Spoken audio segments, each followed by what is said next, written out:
Would Israel be restored, and would foreigners join them? Is God impressed by national pride or national repentance? Let's look at Isaiah 14. After divine punishment for their sins, would Israel experience a great reversal?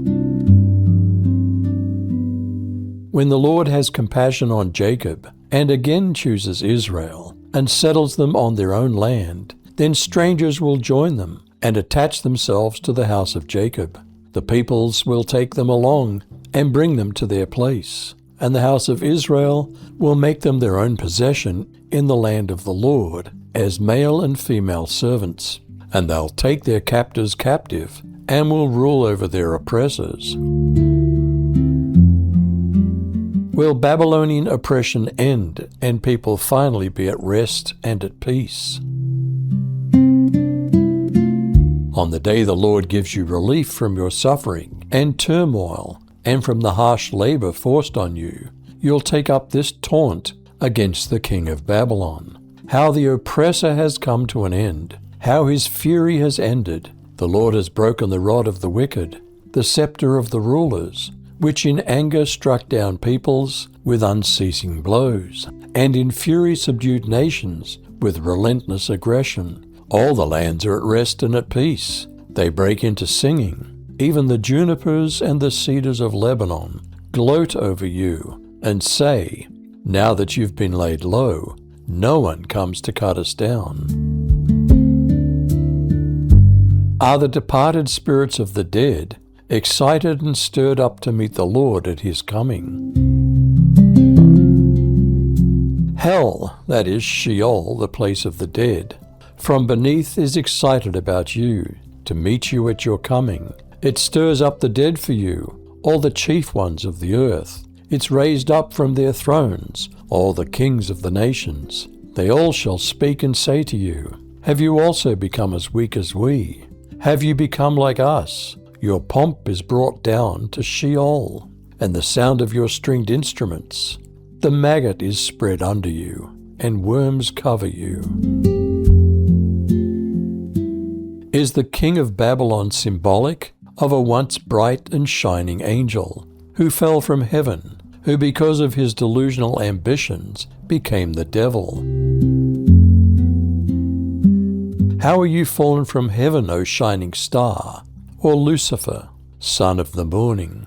You've been thrown down to the earth, you who destroyed the nations of the world.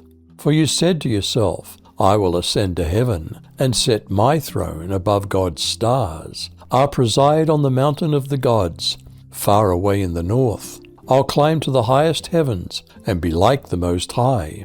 Instead, you'll be brought down to the place of the dead, down to its lowest depths. Everyone there will stare at you and ask, "Can this be the one who shook the earth and made the kingdoms of the world tremble? Is this the one who destroyed the world and made it into a wasteland? Is this the king who demolished the world's greatest cities and had no mercy on his prisoners?" Does the fate of the king of Babylon picture the fate of all abominable national leaders who lead their country to ruin? All the kings of the nations sleep in glory, everyone in his own house, but you are cast away from your tomb like an abominable branch, clothed with the slain, who are thrust through with the sword, who go down to the stones of the pit, like a dead body trodden underfoot. You'll not join them in burial, because you've destroyed your land, you've killed your people. The offspring of evildoers will not be named forever. Will Babylon be in ruin, and the political progeny of such a corrupt city also be cut off?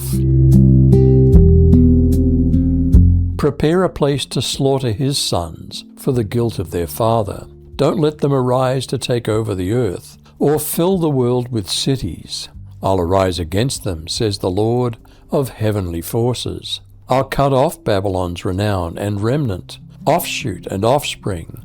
I'll make it the home of herons, a swampland. I'll sweep it away with the broom of destruction, says the Lord of heavenly forces.